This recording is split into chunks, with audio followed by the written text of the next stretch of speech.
Saudações, queridos e queridas! Está no ar mais um número J-League com todas as novidades e informações do melhor campeonato de clubes da Ásia. Aqui você ouvinte ficará por dentro de tudo o que rola no campeonato japonês. Galerinha, resumão completaço da J1, J2 e da J3 também. Como sempre, vocês estão na companhia de Elias Fallers, El Barburito Alegria e Mr. Tiaguito Henrique Cruz, o nosso homem viril, o mais alto do universo, nosso Sagat brasileiro, que é a Supimpão pra Dedéu. Tudo bem com você, meu irmãozinho? Tô empolgado pra te elogiar hoje, hein? Olha aí, saudações Elias, bom dia, boa tarde, boa noite. Teremos Street Fighter 6 para PS4, então fico muito feliz, agradeço aí o Sagat, mas eu acho que o Sagat, de novo, é só DLC, né? Digamos esse OBS. Elias, faz um tempão que a gente não, né, a gente tá com essa dificuldade de fazer a J-League toda semana, mas a galera já tá sabendo mais ou menos como funciona. A gente fez aí um último, antes de fazer esse programa sobre a seleção japonesa, né, a gente não vai falar ainda sobre, esse programa a gente não vai falar sobre os jogos da seleção, vai ser no próximo programa, a gente tá esperando o último jogo contra a Tunísia, depois a gente faz um acatadão geral sobre tudo que aconteceu em seleção, o jogo de Austrália e Peru, isso aí vai ficar tudo um assunto do próximo Rinomaru, e hoje a gente pega para fazer o nosso mega resumo, né, das últimas rodadas da J-League. Lembrando que a gente fez o último que foi até a 13 e agora a gente faz da rodada 14 até a 16. E Elias, antes de começar o número dessa semana, gostaria de pedir para a galera uma pequena OBS para todos vocês que escutam o Rinomaru aí pela plataforma do Spotify. A gente gostaria de pedir para vocês que quando vocês entrarem na Rinomaru Podcast dentro do Spotify, tem uma opçãozinha ali que você pode deixar como um gostei, como avaliar o programa, colocar umas estrelinhas. Isso é muito importante, normalmente a gente não fica pedindo essas coisas aqui dentro do Rinomaru, para dar like no vídeo, faz aquilo. A gente só pede para vocês estarem comentando e participando.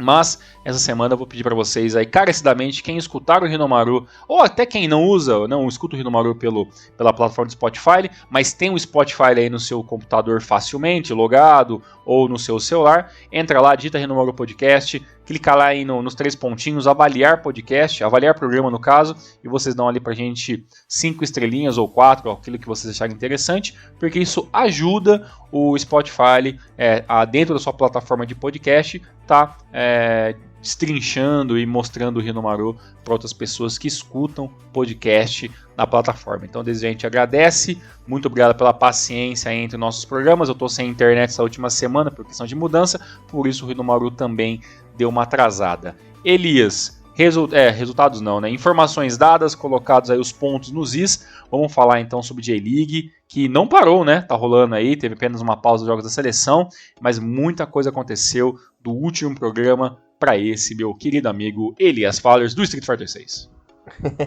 Aconteceu muito. Eu sou o Honda, né? Street Fighter 6 é o Sagat. Exatamente. Os dois hoje em dia é DLC. Nenhum vem de graça.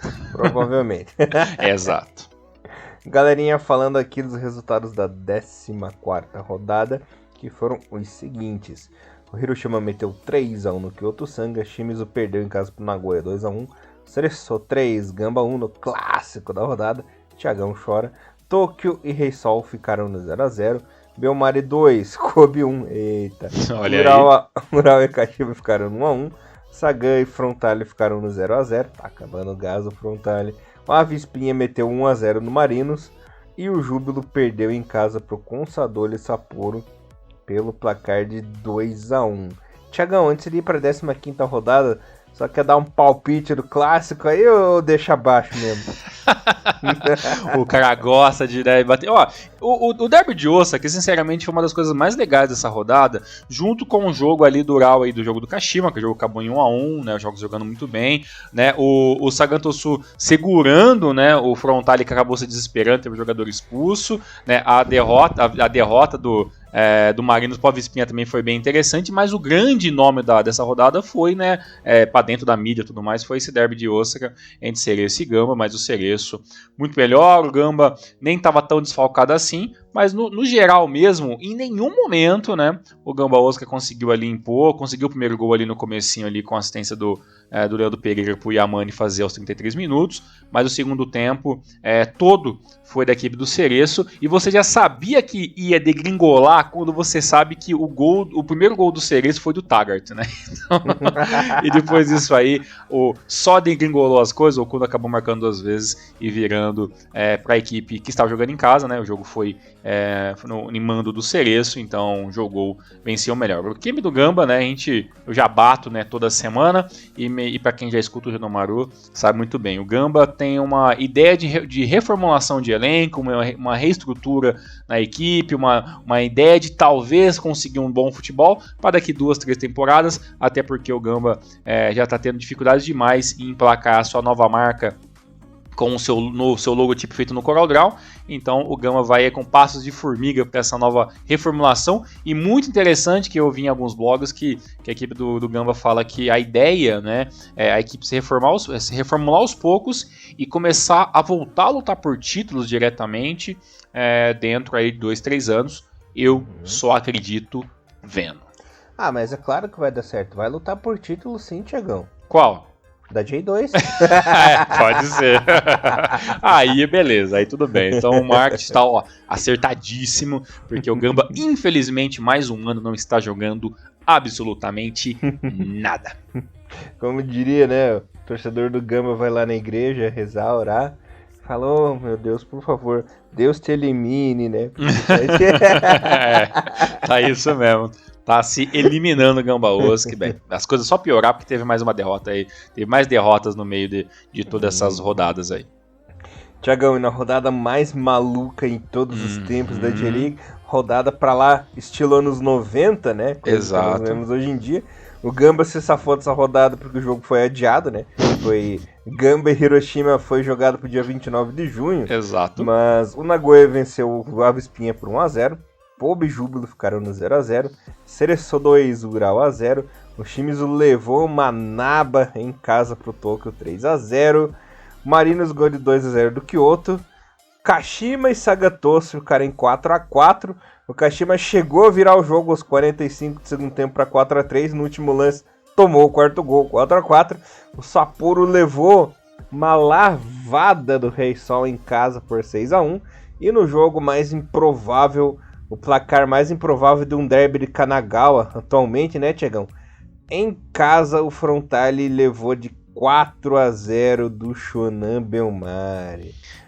Isso nem dá pra falar assim, nossa, é o Shonan Bellmare que está em 17º colocado na tabela. É assim, é inacreditável. Elias, eu não... Eu vou ser bem sério pra você, Elias, eu não consigo, é claro, pela zoeira, pelo entretenimento, é incrível esses resultados. Mas, por um outro lado, mostra o quanto o futebol japonês às vezes tem uns apagões e tem até uns lances muito amadores, assim. Porque, por exemplo, o Avispa, na rodada passada, na rodada 14, né, que ficou no dia 21 e dia 22 do 5, conseguiu parar o Marinos e ganhar por 1-0. Né? E ainda fazer o Marinos passar um puta de um sufoco, ter jogador expulso e tudo mais. Chega na outra rodada contra o Nagoya, então pô, o Avispa Fukuoka é o grandão, né? Pra jogar contra o Nagoya e faz um jogo monorrento, cara, e perde, né, por 1-0, gol aos 15 minutos dele, né, do grande, no último bad boy, né, o Kakitani, e não conseguiu durante... A única pessoa no mundo que tem fé no Kakitani. Exatamente. E assim, não conseguiu em nenhum momento impor nada, não conseguiu impor nada durante o jogo, foi uma vitória fácil por 1-0, foi pouco, o Nagoya poderia ter vencido por mais, acabou tendo jogador expulso e tudo mais. Aí, quando você vê um 4-4 contra o Sagantosu do Kashima, você percebe que o Kashima tá de grande sacanagem, né? O Kashima poderia estar melhor, né? O Kashima não consegue vencer, né, o Urawa na rodada anterior, né? Quase toma um nabo da equipe do Sagantosu, então assim, vai perdendo alguns pontos muito importantes. O Kashima poderia sair do campeonato nesse momento e assim...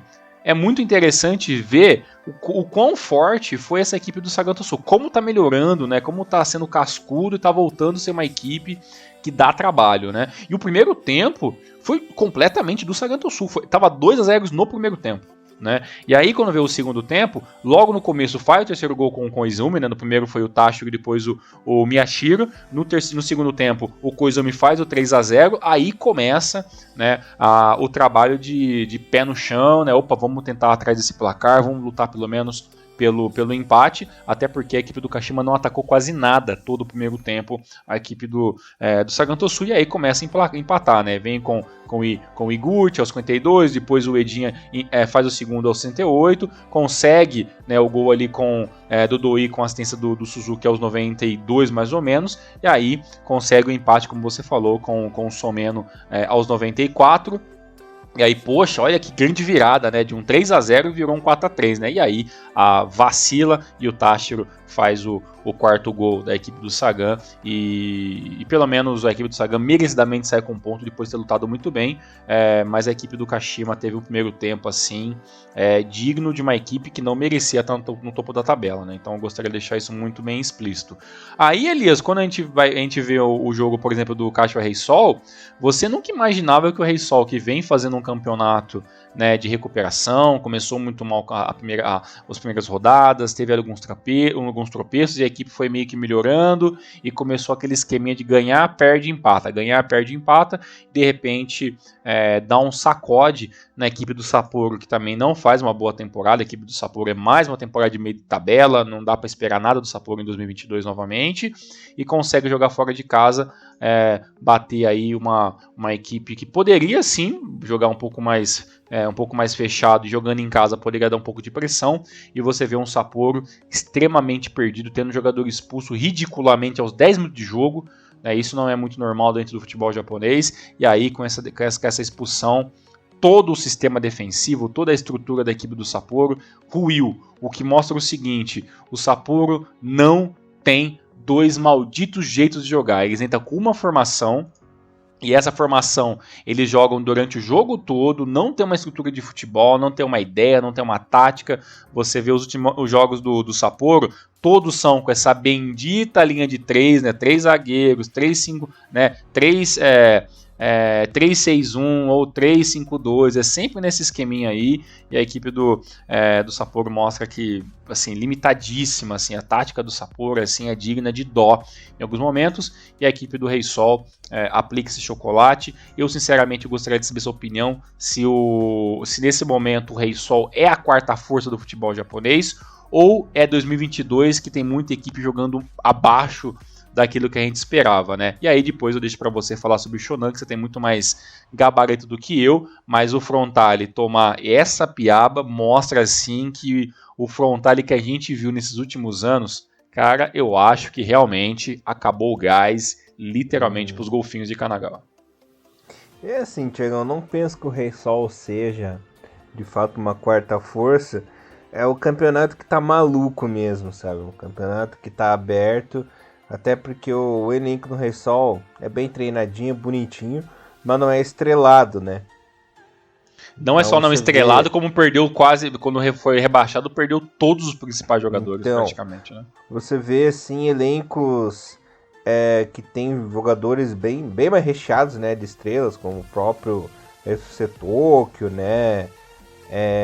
O Cereço Osaka, que está se reerguendo aí. Apesar dos pesares, ainda tem no papel, tem um elenco muito bom. O próprio Urawa, que tá lá embaixo, né, Thiagão? Nossa, o Urawa não vence a... Eu vou fazer as contas de que quanto tempo que a torcida do Urawa não sabe que é uma vitória dentro da J-League, né? Uhum. E o que aconteceu do jogo lá do Belmário, o que aconteceu foi... É inexplicável. Não tem o que explique isso, né? Os gols foram na etapa final. Até o meu primo fez o gol, né, Thiago? O Elias Mussi fez. Elias Mussi fez o golzinho. O seu golzinho. Sugioka dando assistência. Ohashi, né? Despertando da sua tumba do... Nossa, esse aí tá, como fala? Tá petrificado naquele negócio de Star Wars lá. Qual que é o nome de lá? De Carbonita. Tá em Carbonita, ele tá lá de Carbonita, ele. Foi uma boa referência isso aí. É o Han Solo do Shonan Belmário. Exatamente. Até o cabelinho assim, meio Han Solo mesmo. E o Elionus é o Boba Fett, né? É boa. Do Temuera, né? Que é o australiano careca. É o Temuera da J-League. Ai, meu Deus. Eu preciso me concentrar aqui, que essa... O Temuera é foda. E que apareceu em todas as séries desse bebê. Sim, sempre sem capacete, é isso. Apareceu no Mandaloriano, apareceu no Boba Fett, apareceu no Sakenobi. Ah, Jesus Cristo. O cara é... E fora que foi os milhões de clones, né? Mas exatamente. Ai, meu Deus, mas deixando o Sr. Morrison de lado um pouquinho. Foi inexplicável o que aconteceu lá no Todoroki Stadium. Um apagão da equipe Frontale que não teve um primeiro tempo ruim, né, Tiagão? Sim. O negócio desandou na etapa final, onde realmente foi dar tudo certo. Deu tudo certo em 15 minutos de jogo pro Belmari, né? Porque, ó, pra vocês terem uma ideia, o primeiro gol da equipe do Belmari foi aos 3 minutos do segundo tempo. Aos 9 saiu o segundo. Aos 13 minutos saiu o terceiro gol, né, Tiagão? Exato. E aos 17 saiu o quarto, né? Então foi aquela sequência de um gol atrás do outro. Foi 11 minutos de bobeira e aí o negócio, né? E o negócio desandou.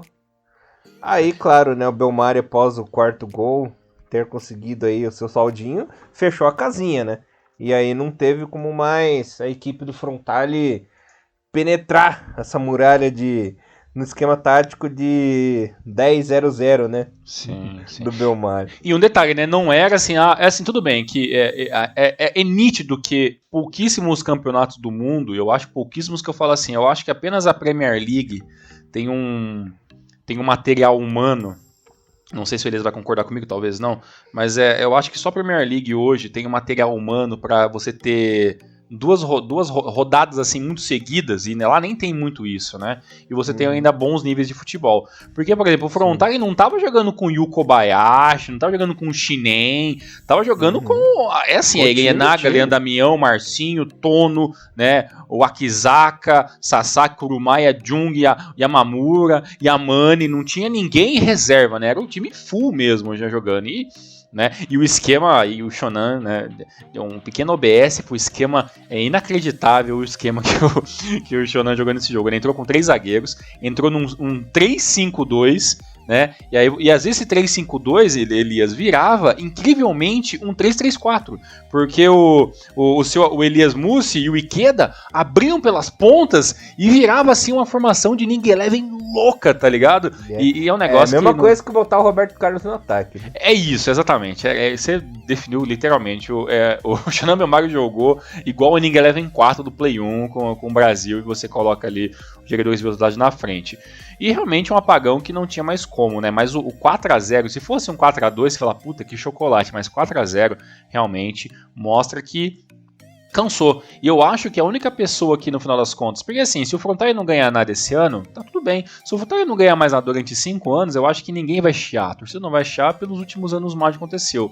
Mas esse 4-0 só tem uma pessoa que sai muito arranhada, que é o Onick.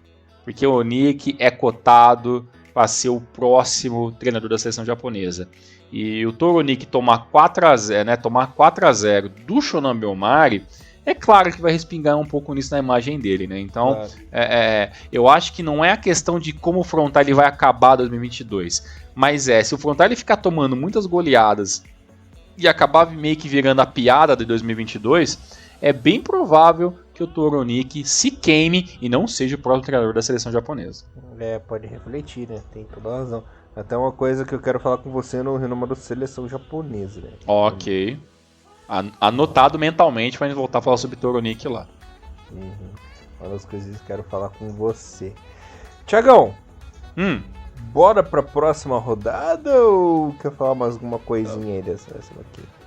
Bem, esses foram os jogos mais interessantes, né? Claro que teve também a vitória ali do Yokohama Marinos em cima do Kyoto, uma vitória esperada, por mais de toda a minha torcida aí pela equipe do Kyoto, que está se mantendo muito bem ali entre os 10 primeiros colocados, e o Marinos se recuperou da derrota que fez pro Fukuoka, né? Venceu aí a equipe do Yokohama, se mantém na ponta e aí vem para a próxima rodada, dependendo das próprias pernas para se manter. Então a gente chega finalmente na rodada 16, né? Que foi a rodada aí disputada dia 28 e 29 do mês 5. Aí depois foi a última pausa, né? Agora a J-League voltaria após os jogos da seleção.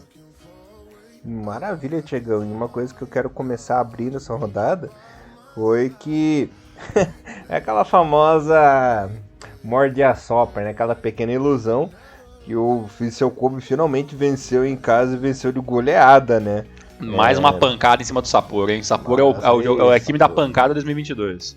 O Sapporo que tá com saldo de gols horrível, né? Devido às goleadas. Tá em 11º.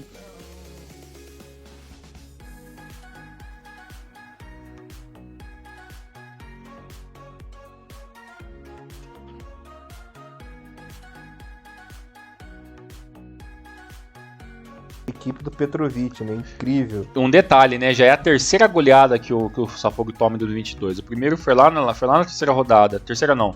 Um pouco mais pra frente. Não vou lembrar o número exato agora. Mas o Kashima tinha metido 4x1 em cima do Sapporo. Depois tomou o 6x1 que a gente comentou na última rodada 15 do Rei Sol. E agora, em seguida, toma um 4x1 ali, né? Da equipe do Kobe. E um detalhe, né? 2 jogos seguidos que o Sapporo tem jogadores expulsos. Uhum. E o detalhe aí nessa partida é que, apesar do placar elástico do seu Kobe ter vencido em casa, não foi uma vitória convincente, porque mesmo goleando o time jogou mal, né? Isso que é o triste. Claro, foi eficiente porque fez seus golzinhos, mas a torcida continua desconfiada, né? Lembrando que a equipe do Kobe já tem 16 jogos, já tá terminando o primeiro turno. Muito provavelmente vai terminar esse primeiro turno aí na lanterna no campeonato, né? Então tem muita coisa para ser revisada, muita coisa para ser revista, conversada. Tem que aproveitar esse tempo que a J-League tá parada devido às data FIFA, né, Tiagão? Para poder ver o que tá acontecendo, para o time engrenar, porque se continuar desse jeito, apesar do investimento, do elenco estrelado, a equipe pode dançar e ser rebaixada. Os gols da partida foi o Yamakao abriu o placar pro Kobe, Douglas Oliveira chegou a empatar pro Sapporo, mas aí nosso querido Muto fez o golzinho dele, o Kikuchi fez, e o Fukai contra no finalzinho, deu números finais aí a partida. Então fica essa observação aí. Venceu, mas não convenceu. A equipe continua aí numa fase crítica. Para vocês terem uma ideia, galera, a equipe do Kobe só tá com 11 pontos em 16 rodadas, né? Então muito pouco. muito abaixo. Nem parece que tem um investimento da Rakuten. Eu já acho que a Rakuten já vai pular o barco fora já nos próximos anos. Se rebaixar, meu irmão, aí acabou de vez. Complicado. Outro jogo que eu queria comentar aqui, apesar da derrota no Kashima Antlers, o Tokyo venceu por 3x1 em casa, né? O artilheiro da competição, quem diria, é o nosso querido Edinha, né? Olha aí. Ele que já tem 10 gols aí no campeonato. Foi o autor do gol aí que descontou pro Kashima Antlers, né? O Tokyo venceu com o gol do grande amigo do Thiagão, né? O nosso querido Watanabe. O Diego Oliveira fez o golzinho de pênalti, deu assistência para os 2 golzinhos também. E essa equipe do Tokyo, como a gente vem conversando, esse é o grande problema, né? Que o Tokyo no elenco tem, assim, excelentes jogadores, tem tudo para dar certo, né? Teve o retorno do Nagatomo, né, Tiagão? Trouxe a Dailton. Tem o Diego Oliveira, que é um cara consolidado aí, já no futebol japonês. Mas é aquela velha história, né? E aliás, tem um excelente goleiro, né? O nosso querido Zwowick, polaco. Meu primo, né? Lá da Polônia, né, Tiagão? Boa. Apesar disso tudo, é aquela famosa equipe que peida muito na farofa, né? Vamos ver como é que vai ser esse retorno da equipe do FC Tokyo. Se vai se empolgar, se vai conseguir fazer alguma coisinha. É um time que, apesar dos pesares, ainda tenho aquela desconfiança, né? E fechando aí os meus super palpites, eu vou deixar pra você falar o jogo do Gama, porque eu sou sacana, né? Mais uma derrota do nosso querido Júbilo Iwata em casa, né? Perdeu o clássico aí pro Marinos, gols do nosso querido Nakagawa e do Léo Ceará. O nosso querido Kevin Muscat pôde contar com o time titular do Marinos, né? Conseguiu colocar todo mundo. Até o nosso querido Mizunuma jogou. Miyaichi jogou. Miyaichi que infelizmente acabou por se machucar na Luva Cup, né, Tiagão? Já é Sim, desfalque poxa, do é Marinos. verdade. Podia ter esquecido disso, é verdade. Pro retorno da J-League, o Miyagi vai ficar mais ou menos um mês fora. Nossa. Devido... E ele tinha estreado bem, tinha feito alguns bons joguinhos ali em sequência, mas, poxa, não vai mesmo, né, cara? É uma pena que talvez daqui 10 anos ninguém vai lembrar do Miyagi, mas quem escuta o Hinomaru, aí talvez a gente lembre disso e fala, poxa, o Miyagi ele tinha a expectativa ali no começo de 2010 de ser talvez o que o Kubo é hoje, né, dentro ali do marketing e tudo mais, mas infelizmente uma pena, cara, uma pena que o físico do Miyagi não ajuda.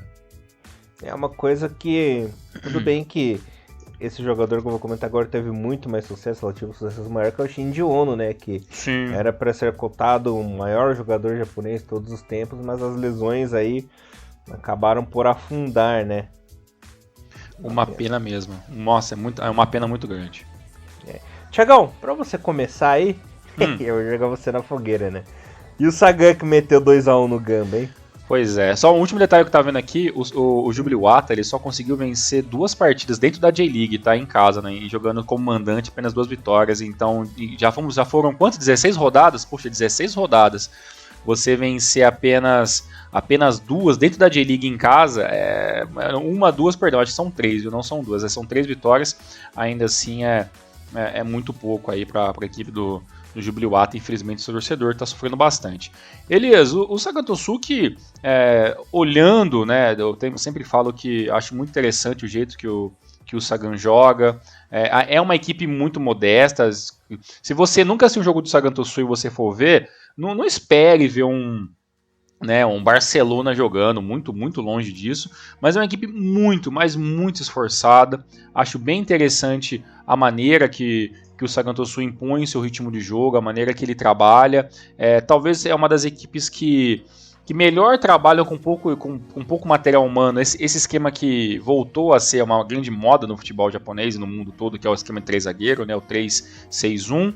E esse jogo foi ali uma luta, né, de equipes que se defendiam muito bem no meio campo, tentavam se defender muito bem no meio campo, né, até porque o Gamba não se defende muito bem em lugar nenhum, e o Kawai, né, que é o treinador aí da equipe do Sagan, vem mostrando que está conseguindo tirar realmente leite de pedra em alguns momentos, né. O jogo do Sagan literalmente jogou como quis, né, um gol logo a 19 ali com o Horigome, né, aos 19 minutos. O Yamane, que também talvez seja um dos melhores jogadores, talvez o top 3 ali dos jogadores do Gamba 2022, empatou 58 com a assistência do Saito, e aí o jogo meio que se arrastou um pouco ali, mas todo momento a equipe do Sagan sempre ali com as melhores intensidades de ataque, com as melhores ideias. O Kawai trocou todos os jogadores, né, trocou praticamente o meio campo todo ali, e conseguiu ali chegar ao gol 78 com o Hwang, um jogador sul-coreano, defensor, né, sul-coreano, acabou fazendo ali o gol e matando o jogo. O Gamba já tinha tomado alguns vacilos, alguns sustos, não conseguiu sequer manter a posse de bola no segundo tempo, então o Sagan Tosu foi literalmente muito, mas muito superior. O Gamba se arriscava ali com chutes de fora da área, mas infelizmente com pouquíssimas chances de realmente fazer um gol, né? Então o Sagan muito bom. Para mim, Elias, um outro destaque dessa rodada, e esse destaque é bem interessante, foi a vitória, né, do Kyoto em cima do Frontale, né? Mais uma derrota aí do Frontale, para mostrar que realmente a fase não é boa. Foi um jogo um pouco mais pegado, o Kyoto jogando muito em casa até tenta ter um pouco mais de pressão, mas joga no contra-ataque. O Kyoto não é uma equipe que se expõe tanto, uma equipe que espera mais, aquele futebol que a gente escuta hoje, que é o futebol reativo, né? Você espera mais o ataque do adversário, e foi isso que o Frontale fez, né? O Frontale muito machucado dos últimos resultados, veio para frente, veio em busca de um bom resultado. O gol não sai no primeiro tempo, que na minha opinião foi ali o momento onde melhor a equipe do Frontale se dispôs a jogar. Né, o segundo tempo ali teve as mudanças, saiu o Miyagi, entrou o Marcinho, teve as tentativas, e o Sasaki, né, numa bobeira ali, acaba fazendo o gol contra, em um dos poucos ataques ali perigosos do segundo tempo da equipe do Kyoto, e foi nessa bola, né, certeira que o Kyoto conseguiu, né, que ele acabou conseguindo segurar o jogo 1-0 aos 60 minutos, teve ali praticamente 30 minutos de jogo, saiu o Leandro Damião, entrou o Ienaga, entrou o Seki, entrou o Shinen, entrou o Yamamura, mas nada. Mesma pressão que todo que o Frontale conseguiu impor, o resultado acabou não vindo. 1-0 para a equipe do Kyoto e mais 3 pontos importantíssimos que vão fazer sim muita falta. Eu estou começando a achar que talvez a gente nem veja a Frontale na ACL em 2022 se a coisa continuar assim, viu, Elias? Realmente esse jogo a coisa foi muito ruim. E meu último destaque, né, foi o empate entre a Vespinha Fukuoka e o Urawa Reds. E assim, foi um jogo feio, mas atendo a isso, eu quero só dizer um dado para você. Elias, você sabe quando foi a última vitória do Urawa na J-League? Foi... a gente tá na 16ª rodada? Foi março? Foi em março. Foi na rodada 5, 4-1 em cima do Jubiluata. Depois disso, meu irmão, não tem mais vitória. Eu sabia que tinha sido uns 3 meses atrás, em março, né? Mas a rodada não ia lembrar. E o Urawa Reds trouxe jogadores novos, aí tem mais reforços chegando para a equipe, é uma equipe que está indo para o mercado, né? É uma equipe que no papel, a equipe do Urawa Reds está se organizando muito bem, mas parece, sinceramente, que o Urawa Reds em 2022 ele está jogando todas as suas fichas para a questão de Champions League, né? Do Champions League, e talvez ali fazendo um esforço extra ali para talvez ir mais longe na Copa do Imperador e tudo mais, mas as coisas realmente tá louca, né? A última talvez transferência ali foi o Alex Schalk, né? Que chegou ali vindo do Servette FC, e aí vamos ver o que acontece. No papel muito interessante. O Casper Jungle é um jogador que eu acho muito interessante, mas não consegue jogar muito, tá sempre machucado ou na reserva, então é um cara que ainda não emplacou aquilo que eu esperava.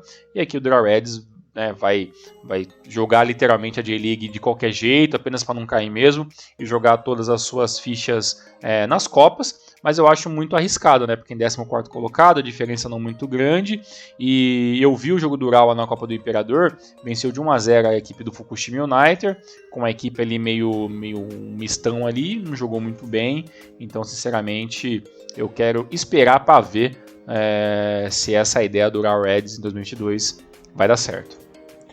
Agora não tem mais desculpa de ACL, não tem mais desculpa disso aqui, pro time estar lá embaixo, né? Exatamente, agora tem que jogar, né, e tem que vencer, porque senão a coisa vai ficar complicada.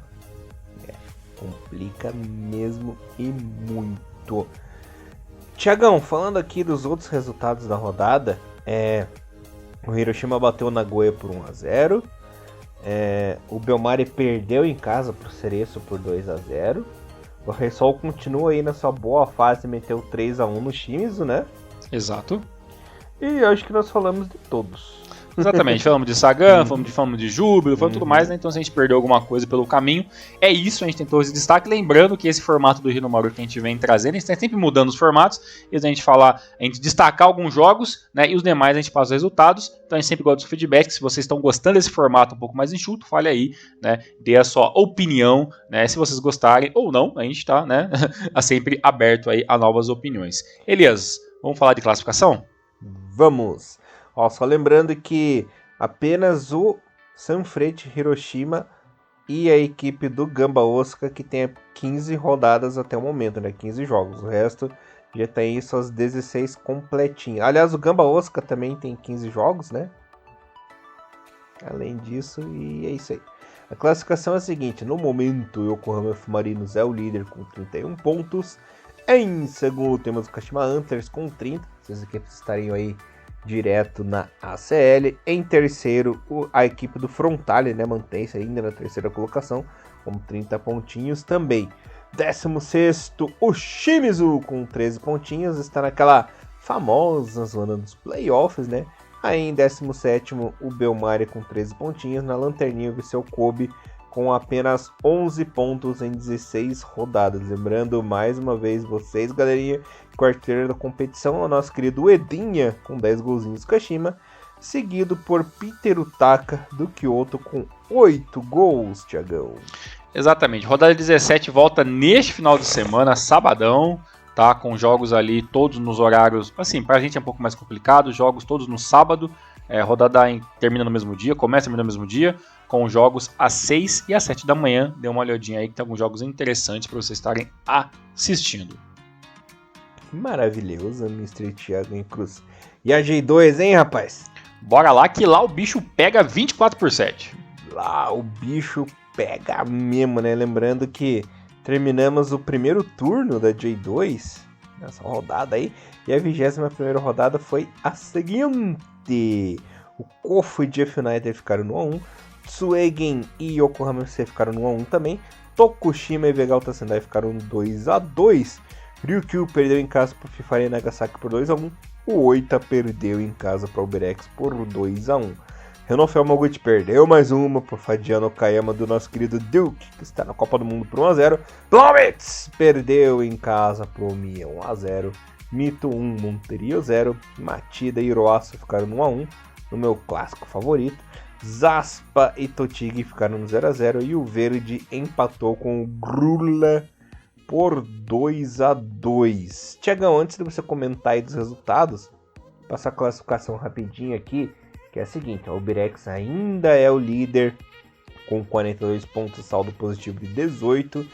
Em segundo, para a alegria do Tiagão, o Vegalta Sendai com 40 pontos, saldo positivo de 11. A zona do playoff é a seguinte, galerinha: o Komatsu em terceiro com 40, Fadiano com 32 em quarto, Nagasaki em quinto com 31 e o Montedio ainda em sexto com 30 pontos. Quem está para cair no momento? O Grula Morioka em vez de primeiro com 18 pontos e o Ryukyu na lanterninha com 15 pontos. Lembrando que o nosso querido Omiya Didia tá em 20º ali com 21, né? Tá quase, coitado. Agora sim, Tiagão, pode comentar. Bem, eu quero comentar com vocês uma coisa que, bem, o campeão de 2022 já foi decretado. Fábio Carilli, o Mr. 1-0 fechou como treinador do Vai Nagasaki. Agora ninguém para. O Pardalzinho Nagasaki. E eu quero já ver o embate entre Vai Nagasaki e Okayama, né? Que é assim, os dois técnicos mais retranqueiros da história do futebol. Carilli versus o Kiyama Takashi. Então, cara, vai ser assim um embate inacreditável, assim. Vai ser Attack on Titans na segunda divisão. Então aguardem por esse jogo. Resultados bem interessantes, né, cara, dessas últimas rodadas. Eu tenho tentado acompanhar um pouco melhor a J2 nesse período de pausa da primeira divisão. Fui um pouco atrapalhado aí pela minha mudança de apartamento e aí sem internet. A gente tem que ficar meio que olhando os resultados apenas. Mas olha, pelo que eu pude ver, Elias, o Uberex Niigata está tentando sim impor aquele velho bom futebol, né, cara, com bons resultados, a equipe não perde há muito tempo, tem resultados muito constantes quando vence, né, tá sempre vencendo, incrivelmente, Elias, tirando essa vitória agora, né, foi apenas por 2-1, antes disso, todas as vitórias foram por placares com 3 gols ou mais, né, então a equipe do Uberex Niigata tá sim impondo bom futebol, tá trabalhando da melhor maneira possível, pegou essa primeira posição e não perdeu mais. Tô gostando também do jogo do Sendai, apesar que o Sendai não vence a 2 rodadas, né? Perdeu pro Chiba, né, na rodada passada, e nessa teve empate em 2-2 contra o Tokushima. E na parte de baixo da tabela, né, sempre é bom a gente estar olhando ali, né, o Omiya também conseguiu uma vitória, já fazia 2 rodadas que o Omiya não vencia, ainda está com dificuldades extremas, né, para conseguir se segurar fora do rebaixamento, e a minha decepção é essa temporada horrível do Ryukyu, né. Tudo bem, não esperava que o Ryukyu fosse lutar pelo topo da tabela, mas pelo menos metadinha ali, né? O Ryukyu realmente, com apenas 15 pontos, 21 jogos jogados, apenas 3 vitórias é muito pouco, e bem, e digo mesmo ali pro Gula Morioka, que a gente sabia das dificuldades que teria na segunda divisão, mas essas dificuldades estão ainda maiores. Meu último destaque, Elias, é esse empatite, né, que está acontecendo aí com o Tokushima também, 4 empates seguidos nas últimas rodadas, caiu bastante na tabela, parece para 16º colocado, e mais um ano aí que o Verde, né, nos iludiu, né, começou o campeonato, né, mais ou menos lá em cima, né, já não vem vencendo há muito tempo, Nas últimas 5 rodadas são 4 empates e 1 derrota. Então o Verde voltou daqueles mesmos problemas de conseguir matar o jogo. Às vezes nem joga tão mal, como por exemplo na vitória da rodada passada, o empate da rodada passada contra o Yokohama FC. O Verde teve um momento ali muito melhor, não conseguiu vencer. E aí jogando contra o Gula Morioka, né, que é a equipe que estava lá embaixo, e o Verde conseguiu acabar o primeiro tempo vencendo o jogo, a equipe acaba tomando 2 gols, consegue ainda o empate e deixa a vitória sair pelas mãos. Né? A última vitória do Verde foi contra o VJ Sendai lá, né, muitas rodadas atrás, lá no dia 4/5, jogo válido pela rodada de número 14, e de lá para cá o Verde também só vem se dando mal. E para não falar que a gente fala apenas do Verde, né, vamos falar do Jeff rapidamente. O Jeff numa constante muito bem, já não perde há muito tempo. Das últimas 5 rodadas são 2 vitórias, são 3 vitórias e 2 empates. O Jeff talvez é a única equipe ali que pode estar lutando por um playoff. Espero muito que isso aconteça. Mas nesse momento eu vejo Vivaga Nagasaki um pouco melhor, o Okayama fazendo uma temporada incrível, né? O Montedio e Yamagata tentando, né, sair aí das trevas e voltar a lutar por um playoff. Então assim, vejo equipes melhores do que o Jeff nesse momento. Mas se vacilar, tanto o Matidas Zelva e o Jeff pode ser uma equipe que pode sim acabar aparecendo no playoff. E também o Osaka Kumamoto, né, que a gente sabe que por mais que passou por poucas e boas, o Osaka Kumamoto é uma equipe bem interessante que tem sim condições de pelo menos lutar pelo playoff. Fora isso, eu não vejo mais ninguém lutar por essas vagas do terceiro a sexto colocado. É complicado, Tiagão. Vamos ver aí o que pode se suceder. E mais alguma coisinha ou bora para J3? Bora para J3, vamos falar apenas da classificação para a gente não se perder. Exatamente, a classificação no momento em 12 rodadas é do Iwaki com 27 pontinhos, em seguida do Kagoshima United com 26, né? Lembrando que as equipes sobem para J2 no momento, que são 2, né? O primeiro e o segundo colocado. E a lanterninha é o nosso coitadinho Yokohaminha, né? Com apenas 5 pontinhos em 12 rodadas. Que fase. Que fase. E quanto à rodada, Tiagão, tivemos rodada no dia 11 e 12 de junho. O Matsumoto Maga meteu 2-0 no Fujieda, chupa bom tempo. Azul Claro 2, Yokohama 1. Fangrauri 0, Gainari Totori 3. Gifu 2, Kagoshima 1. Kamatamare 1, Iwaki 2. Giravanzo e Fukushima ficaram no 1. Tegevaharu 0, Cataler 1. Nagano Parceiro 1, RM 1. E o Imabari perdeu para o Sagamihara por 3-1, Tiagão. A J3 é aquela velha história, né? Já começa a ter ali uma certa hegemonia, uma diferença grande, né? Por exemplo, você vê ali que do primeiro colocado para o oitavo, a diferença de ação, 10 pontos. Né? Então já dá uma lixada ferrenha, né? Que é a primeira equipe com 17 pontos é nono colocado, que é o Parceiro Nagano. Então eu acho que do Fujieda, que tem 20 pontos, diferença de 7 para o primeiro para baixo, do quinto colocado para baixo, eu acho que já ninguém mais tem muita chance de lutar pelo campeonato. E aí você vê lá embaixo, né, o Van Haur Hachinori, né, o Yokohaminha, com 7 e 5 pontos, então assim, a diferença está ficando muito grande e você já começa a perceber que já está tendo ali, digamos, vamos supor, as equipes do primeiro escalão, que são ali os 8, 9 colocados, e depois o resto da tabela, né? Então a diferença começa a ficar muito grande.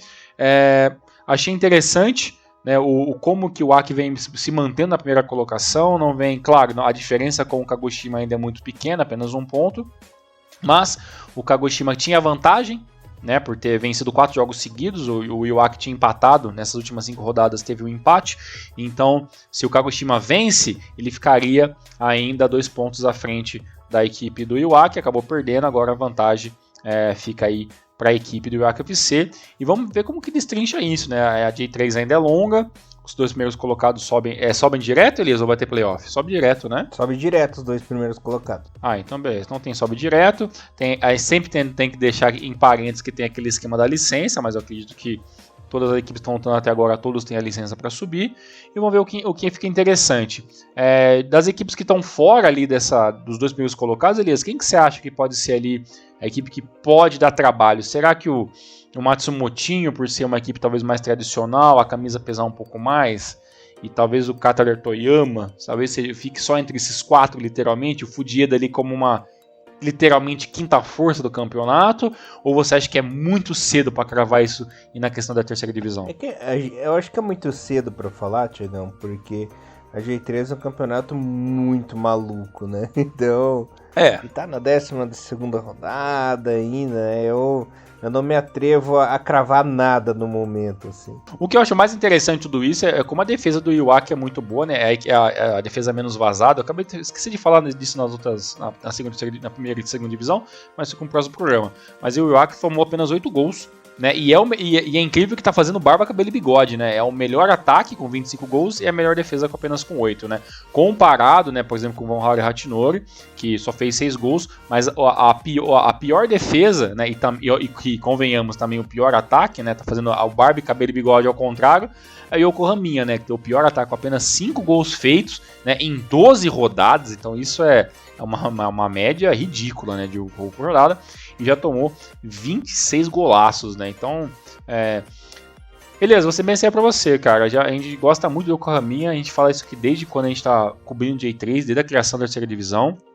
Mas, quando o bagulho ficar sério mesmo, eu tô achando que o Yokohama é uma equipe que pode literalmente sumir com o tempo, né? Porque o trabalho lá é muito amador, né, cara? Então, infelizmente, é uma equipe que tem, né, soccer culture, né, cultura e tudo mais ali, mas infelizmente é um trabalho muito, mas muito do amador, infelizmente. É complicado mesmo, né?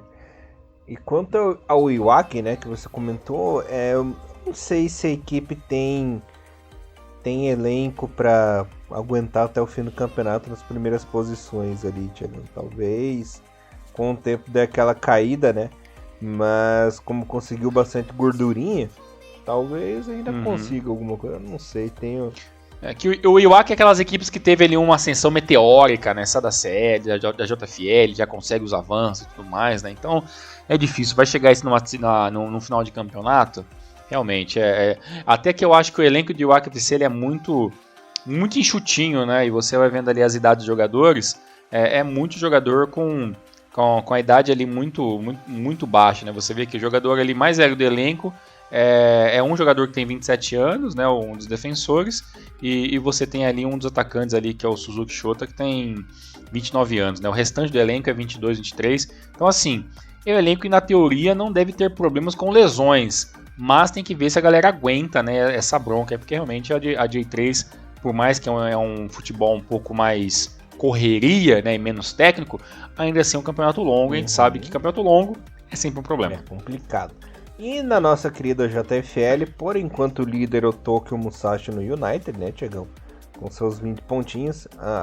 Lembrando que sobe apenas uma equipe, esse ano se tiver licença para poder jogar J3 vai subir normalmente. Quem está na segunda colocação também com 20 pontos é o Maruyasu Okazaki, né? E a equipe do nosso querido Kazu, dos irmãos Miura, né, Tiagão?